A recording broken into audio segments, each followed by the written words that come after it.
So I'm going to talk today about the Franz approach to knowledge graphs. And the real description of what a knowledge graph is, I'll actually leave to my last slide. But during the process, you'll probably get an idea of what my knowledge graph is about. And we apply it very specifically to enterprise data warehouse and other silos like that. But first about our company. So we've been around since 1984. We always were an artificial intelligence company. Our main product for many, many years was Common Lisp compiler and a Prolog compiler. So who knows Common Lisp in this audience? Oh, there's always one, but that's not much. Good. So, and Prolog? Oh, that's a lot more. All right. Anyway, so you see here an expert Common Lisp and Prolog programmer. But every other company in the world is giving their compilers away for free, yeah? Which is a big problem if you sell compilers. So about 10, 11 years ago, we started building a new technology, a semantic graph database. And that has been the biggest new product that we have, and it's taken over our business. So how many people in the audience work with semantic graph databases? Okay, not many. So let me just give you a very quick example of a graph. And let me do that in real time. So what you see here is a screen. It's a product called Graph, which is a client for a graph database. And let me get you a little graph.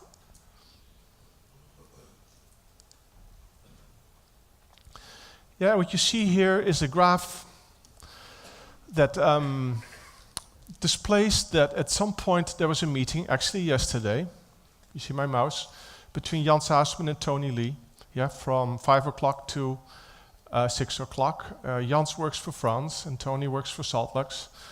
And Franz is located in Oakland in California, which is part of the USA, yeah. And SaltLux is in Seoul, part of South Korea, and there's economic partnerships between the two countries. And there's a partnership between France and SaltLux. So this is what everyone understands what a graph is, and you can imagine that you put that stuff in graph databases, yeah? So that's what we do.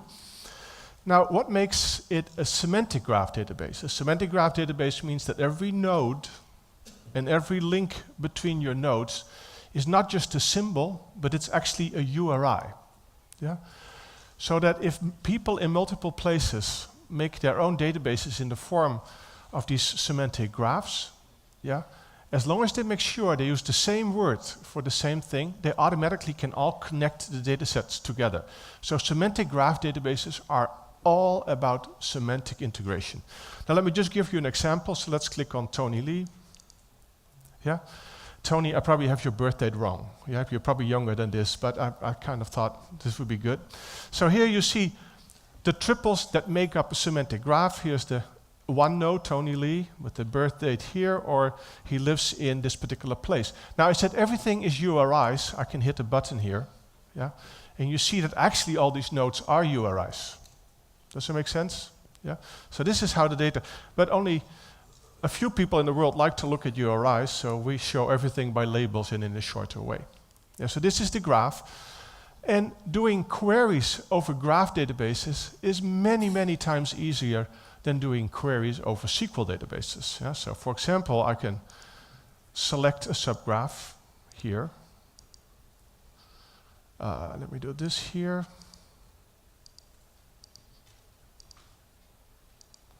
Yes, I created this. And now what you see is a part of the graph that I selected. Let me do this a little bit here, a little bit weird. And say, I want to find, so what this says, this is the subgraph I selected, but what I actually want to know is, what partners does Tony have? So what I'm doing, I'm going to take most of these variables and I'm going to turn them into variables. And so now I have a query that says, okay, what are the partners that Tony has in other countries, where the other country is a partner of Korea, yeah, but he's also partnered with that company. And so when I run this query, what happens is that this query automatically writes, this visual query automatically writes a big Sparkle query, and then here you get the result. Now this is a graph, but of course you can't see it because it just looks like a table. So if I create a graph out of this, and you see kind of the selected graph. Yeah? So I wanted to give you this very quick demo so you kind of get a feeling, because I'm going to show these pictures later in my presentation. All right, so this is a first quick demo. And I'll leave it in my presentation so you can look at it later. So what do people do with these graphs? Yeah, what are they used for? Well, 50% of the revenues of our company come from the DoD and intelligence agencies. Yeah? So every customer that you see here is actually using or our common Lisp or using our graph database. Yeah? And I heard Tony say the word CIA. It's actually, okay, well, anyway. Here you see the US Army. They were 10 years ago the first company that actually used our technology to link soldiers with about 10,000 courses that they can, 100,000 courses they can take, and it's a graph problem, and so they used our technology to match that up. So let me talk about some customers. For example, NASA has been a 30-year-long customer of us. Yeah? And 20 years ago, actually more than 20 years ago, NASA needed AI-based resource scheduling to get to Mars. And so, and the scheduling was for something like solar panel power generation, data storage capacity, environmental conditions, and a lot of what-if reasoning. What if we do this? What if we do that? And for that, they needed actually scheduling software that you can update on the fly. So while the Mars mission was going on, the program was written and rewritten many times on the fly. Yeah, in Lisp you can actually rewrite functions, compile them, and the system will just keep working without ever stopping. And it's very important if you have a mission. Yeah.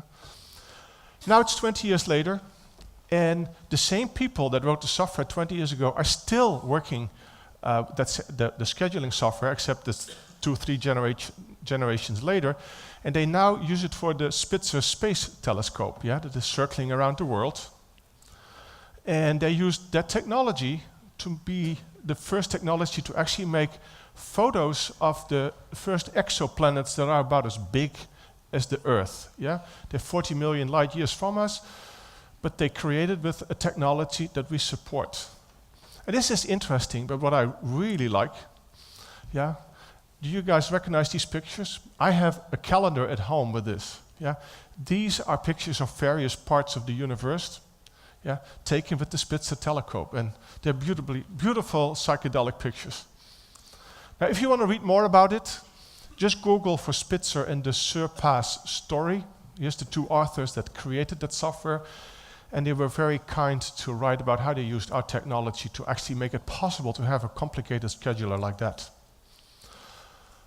And then we have our graph database, but we also have these knowledge graphs on top of our graph database that people do really interesting things with. Like, we have created complex event processing systems where in a particular country we take every phone call, every location record of where people are, bank transactions, and etc. And we can then write very complex rules like, did the boss of a criminal cell call 3 of his soldiers in a 1 hour time period, and did they then move in the next hour to the same spot as defined by 300 meters? And then in the next half hour they turned off the phone. Because if that is true, then an analyst wants to know about it. Now I explain this as if we wrote this rule as kind of a symbolic rule, but actually every line in these queries has a certainty, so it's not just 300 meters, but we have a confidence interval around that. And for the time, we have confidence intervals around it. Yeah? So it's a mix of symbolic and statistical reasoning. And another knowledge graph that we use, that customers use, where there's literally millions of satellites pictures made of the world every day. Then there's AI programs that look at these pictures and find a group of people, a new tent, a new building, a building disappeared, trucks, tanks, no tanks. Yeah? They do this over years. The metadata about these pictures goes into our system, and then other AI programs try to find anomalies, try to find stories about the world, or things that were different from September last year. Yeah? So this is one use of knowledge graphs in the intelligent world. And then recently, we moved entirely in the space, well, not entirely, I mean, the other half of our revenues come from the commercial world. Initially, it was all in life sciences and especially in the pharmaceutical industry, because who's here in the pharmaceutical industry? Anyone? Okay. I can say, you think that you have complicated data structures. The pharmaceutical industry has by far the most complicated data structures in the world, yeah? Because they need to record how the human body, the anatomy, they do physiological processes, they do protein interactions, they do genes and relationships, so they have very, very complex data. There is no way in the world that you could put that in a relational database, so they use graph databases and knowledge graphs to put the data in there. If you want to know what, say, a big pharmaceutical company does, you can look for Franz and AstraZeneca, and you'll find some articles about what we do in that space. Banks are getting really interested in knowledge graph. There are multiple banks that that integrate data from many, many source systems into one big graph. Yeah? So that if you want to get a loan, instead of that the person has to look in 10 different databases, they can now just look in one spot and the system will already tell you whether this customer is a risk or not. But I don't want to talk too much about banks because the rest of my talk will almost entirely be about healthcare, or what we do in healthcare. So,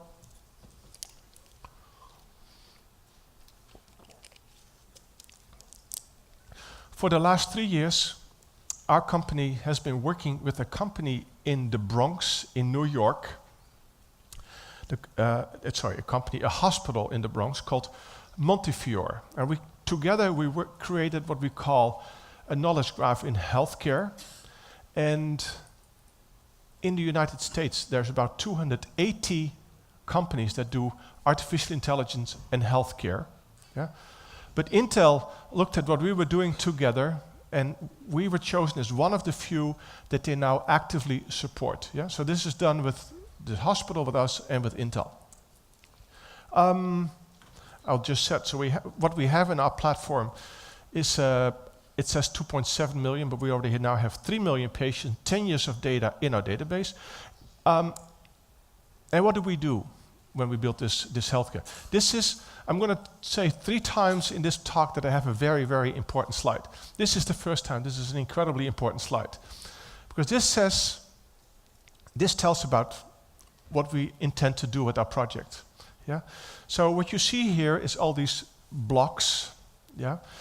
These are all the things that a modern hospital wants to do. Yeah? You want to have personalized medicine. You want to make sure that you as a person get the best medication given the type of person that you are. Yeah? You want to do predictive modeling. If this patient had this and this, what is the next thing that he might get? And for the rest, I'm just leave this alone because you all know probably what this is. And if you are a hospital and you want to do personalized medicine, there's probably 200 startups that will tell you that they're the best in the world in personalized medicine. You can also go to IBM or Google or Microsoft, and they will also tell you that they're the best in doing this. And that might be all true, but the real problem is if a hospital wants to work with one of these companies, they have to take 5 to 10 people that work like 3, 4, 5 weeks to get the data ready out of the enterprise data warehouse so that you can actually do the analytics. Yeah? So what we've done is actually take all the data that we can find about the patient, put it in a very big distributed knowledge graph, and make it ready in such a way that we can hire any company to come in that knows anything about AI, and they can start working on our knowledge graph within a day to do the analytics that they're really good at. So what do we put in the knowledge graph? Well, this is a patient like me, yeah? And I put a lot of data in the database. Nowadays, patients interact with the hospital with a computer. They have a Fitbit like me, which generates data that the hospital now can use. Yeah? We know your genetic makeup. We know your family, so we know your family tree. There's devices in your body that generate data. Then there is a system that is very popular, no, not popular, but very big in the United States. It's called EPIC. Yeah, it's like the Enterprise Data Warehouse operational system for hospitals. They've got more than 40,000 tables in that thing. In the hospital also has an Internet of Things. Yeah, it's called the ICU, or the emergency room. And what you have here, what we process is more than 50 different types of signal that we have to turn into these triples that I showed you earlier. Yeah? Then there is tests, there's analog data, there's millions and millions of MRI pictures and other pictures that need to be analyzed. Even if you die, you generate a lot of data, and I can keep going. There's the pharmaceutical data, and then very importantly, one problem with data analytics in hospitals is that if you say you're a patient, you get a treatment, you leave the hospital. So now when you want to do data analytics and you look at this type of patient, this type of treatment, but you don't know what the outcome is. Is the patient still alive? Is he dead? Is he healthy? Was he angry and went to another hospital? You don't know. So nowadays, big hospitals actually will call the patient every day after a surgery, just to know how they're doing. Yeah? And that helps enormously by the analytics. Anyway, let me not go there too deep. There's a lot of in the data. So you understand this is big, big, big data and very diverse. Yeah? So now, what do we do with it? Well, we do many, many use cases with this platform. But one of them, the first one that is used every day in the hospital in production, is where we predict a respiratory failure. Yeah, meaning you can't breathe anymore. Yeah, and if you can't breathe anymore, you die. But in the hospital, they can save you. Yeah, if they get to it in time. And so, if you can't breathe anymore, there's a 40% even in the hospital that you instantly die. Yeah. So what you need is that you get intubated. Yeah, you get a thing in your throat, and then they pump oxygen in your body. Yeah. So what we did is we developed actually Montefiore and the Mayo Clinic, another famous hospital in the United States, developed a predictive model for respiratory failure on top of our knowledge graph. Yeah.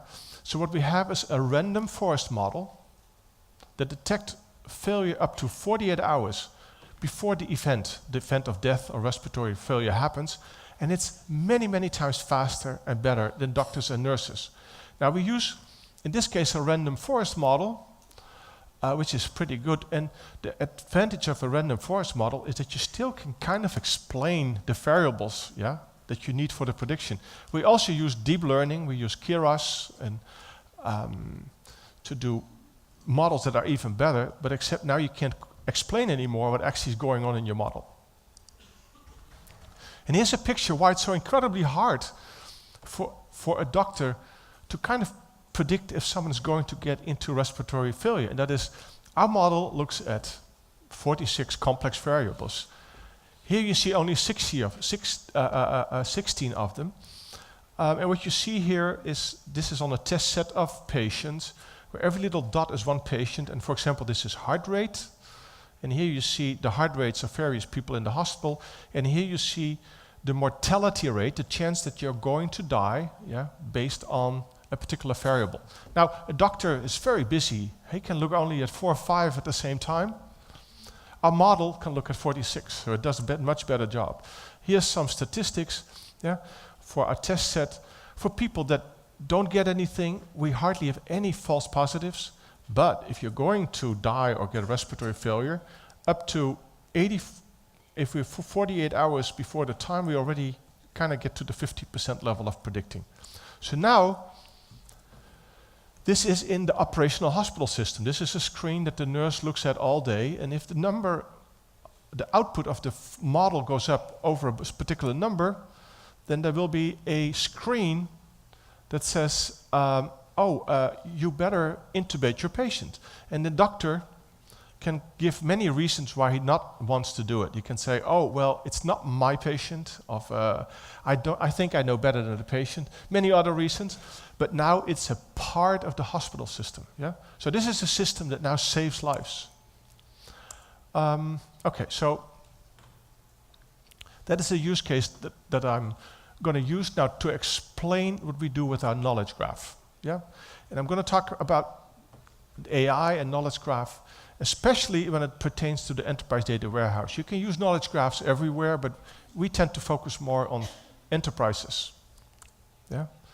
So, if you read the literature and go on the web, yeah, then a lot of people say the end of the data warehouse, it's the end of the enterprise data warehouse. Within 3 years, people will replace it with something else.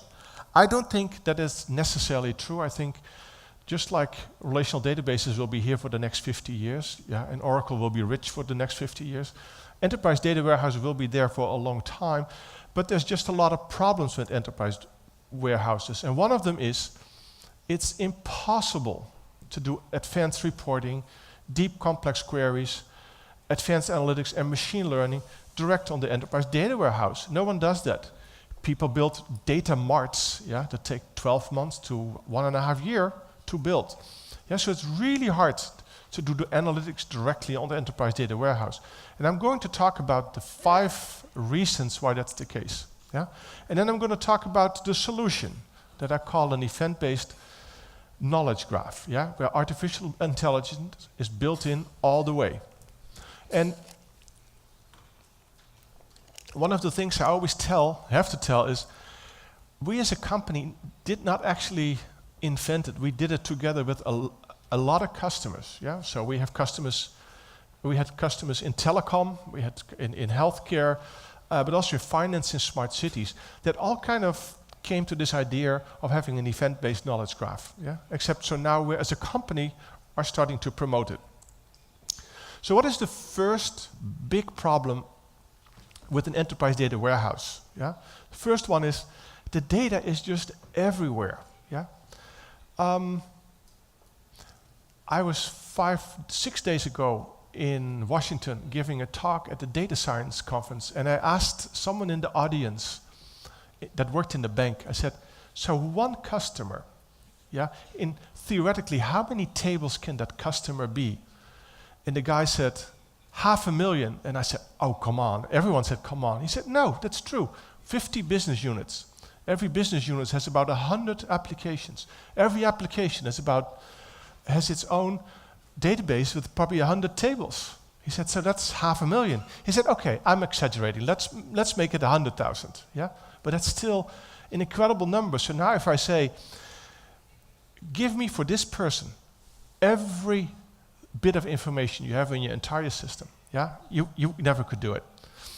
Anyway, now if you put everything in enterprise data warehouse, you have a better chance. But still, in our hospital, we have more than an enterprise data warehouse with 400 different tables and 20,000 columns. Yeah? So this query, give me every bit of information on this patient since the first occurrence in our enterprise data warehouse sorted on time and returned as a structured object, is hell. This question is currently impossible with any enterprise data warehouse. Find the top 100 patients that are most similar to this patient based on test genetic makeup, diagnostics, procedures, etc., etc. Yeah? You just can't do it. And one more point is, in most enterprises, there's maybe less than 5 people that understand the whole enterprise data warehouse. Sometimes there's exactly 0 people that get the whole thing. And it takes months to train a person.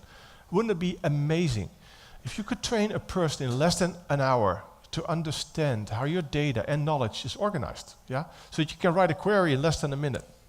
Yeah? So that is the first problem. Data is everywhere.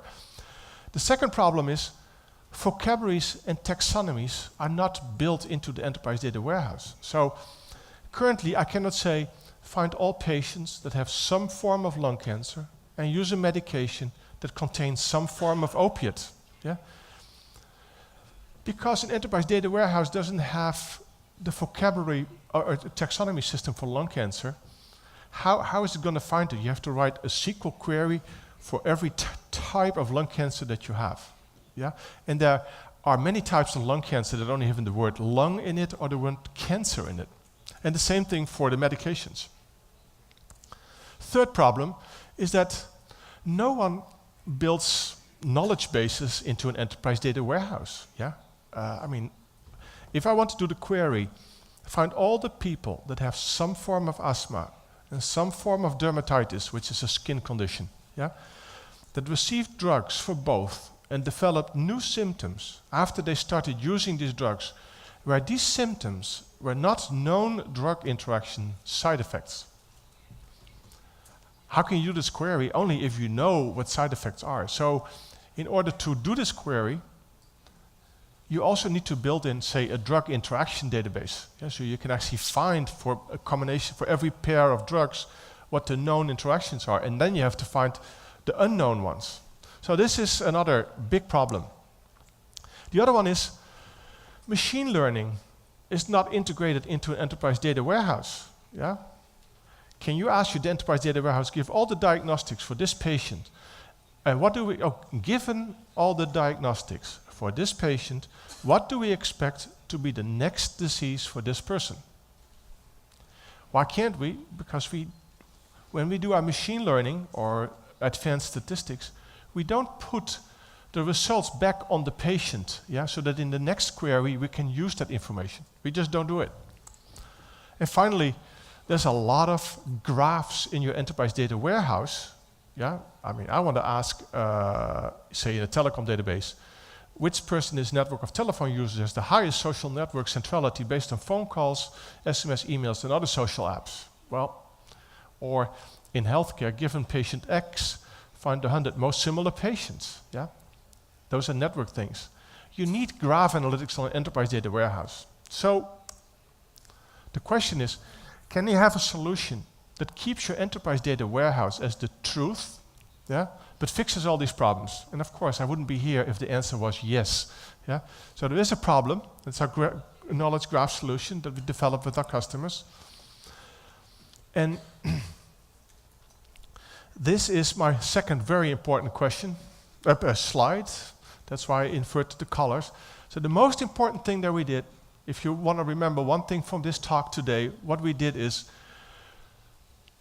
remember I said that all the data about a patient could be in say 4,000 different tables. What we did is we turned everything that can happen to a patient into only one object, which is the event object. Yeah? So if you have a check-in or a check-out or a test, a diagnosis, a procedure, a medication, administration or an order, a sensor reading for a vital sign, an invoice, a bill payment, everything is turned into just an event, where an event is an object with a type that comes from a taxonomy, a start time, an end time, and some other characteristics.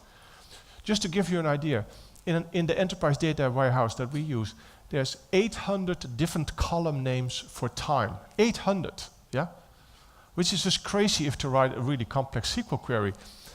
Because we do the simplification, we have only 2 words, start time, end time, that's it, or the exact time. Anyway, so let me continue. So that is the important thing we did. The second important thing we did, because we are a graph database and because vocabularies and taxonomies are mostly graphs, we can just integrate them directly in our infrastructure. In our infrastructure, we use about 180 taxonomies that you can find on a website called the Bio Portal. There's about 600, although you can't read it here. Yeah? And we link that up. So, for example, no, I'll give you an example in a minute. Yeah? And so when we build these vocabularies and taxonomies in, we try to use as many existing ones that we can find all over the place. So in finance, we use something called FIBO that banks use, oil or gas. We use this ontology. And what we actually use is a combination of 180 plus medical and life science vocabularies. And what we've done is we linked them all together, because these vocabularies are kind of all overlapping. We made sure you could go up and down these vocabularies in a simple way, but more importantly, we linked them all to the concepts from the enterprise data warehouse. Do people here know what ICD-9 and ICD-10 is? Okay, let's forget about it. That's not important. Okay, so now a slide that explains how it all fits together. How does the data from the enterprise data warehouse fit together with the data in my taxonomies and vocabularies? Yeah. So here, if you see my mouse move here, then on the left side you see the data from the enterprise data warehouse, and on the right side you see vocabularies. So here you see, for example, an entity of a type person that had an event of outpatient encounter. Yeah? There's actually persons that have more than 10,000 of these events, but I'm showing just one here. And this event was at this particular time, and then this event had a sub-event of type patient diagnosis, and it was actually allergy to peanuts. Yeah?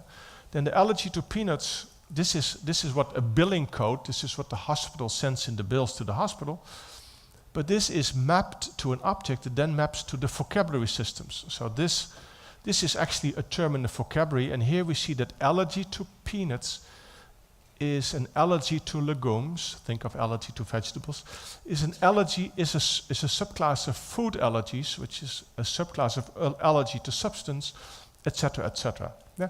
So now, if I just want to get people with allergy to peanuts, I will find only one billing code, and then I can find my patient. If I want to find people with food allergy, I can find all the billing codes related to food allergy, including allergy to dairy, allergy to alcohol, allergy to pollen, etc., etc. No, not pollen. So I hope you get my point here, the power. And then my final, very, very important slide, my third one, and that is, so the whole point of creating this knowledge graph is to make it easy to get the data out of the knowledge graph. Yeah? So if I want to do the question, how many patients had gallbladder calculus in 2010 and later, I have no idea how the translator is going to do gallbladder in Korean, but yeah. Then if I want to do this in SQL, this would be part 1 of 3 in SQL. Yeah? In my system, or in our system, this is the whole query. The query says, is there a person that had an encounter with a diagnosis that corresponds to a concept that matches gallbladder calculus? Yeah? Where the encounter had the time after 2010. Yeah? This query gets translated into this query here, a Sparkle query. And because this runs not on one machine, but this runs on 20 machines on a big distributed graph, this answer comes back in probably half a second. Yeah? So then the third thing is we also integrated external knowledge bases into our knowledge graph. For example, a clinical trial database or a drug database, disease databases, or if we do asthma research, weather database, pollen database, geospatial, where do you live? Yeah?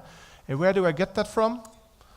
From the linked Open Data Cloud. And Tony assured me that almost everyone in the room knows what the linked Open Data Cloud is, so I just switch over. I'll continue. But the point is, I can take any of these data sets, maybe manipulate them a little bit, and then I can put them in our knowledge graph. Then the fourth thing we solved is we take the output of machine learning and put it directly into our database. Yeah? So we can create a learning system. So let me just give you one live example. Yeah? So, friend of mine almost lost his son because he got a spoon of peanut butter. Yeah, the kid got into an anaphylactic shock, had to go to the hospital. The hospital saved his life. And then the doctor said, oh, you know, I could have proven this because this patient has a skin condition and asthma that goes together with peanut allergy. So what I did, I said, okay, well, let me see if it's actually true. Yeah, so I go back to my tool here, and I open one of these healthcare databases.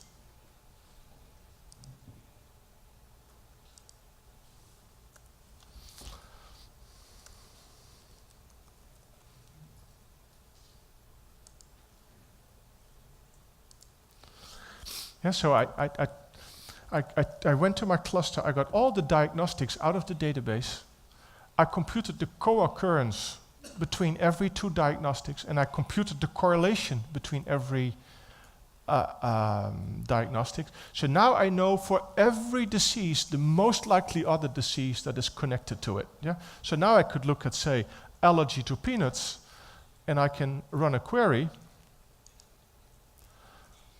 and I get this result. So if I have food allergy, then here are the top 5 things that will happen, with peanut allergy. The top one is dermatitis due to food taken internally. So skin condition because you take a particular food is 210 times higher than you could expect. Then we get 2 types of asthma that are about 60 times higher, and then some other things. So again, I can turn this into a visual graph, and I can look at it this way. And then what I also can do, because this is a graph database,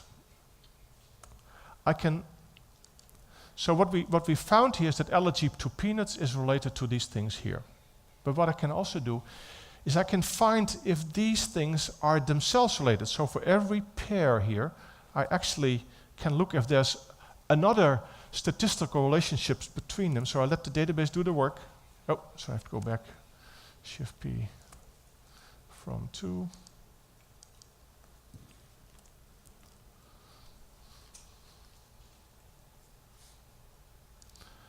And so now I have a probability cluster of things that are related to peanut allergy. I can do this for every disease you think of. I can look at the things that are most related to it. So now to conclude my story,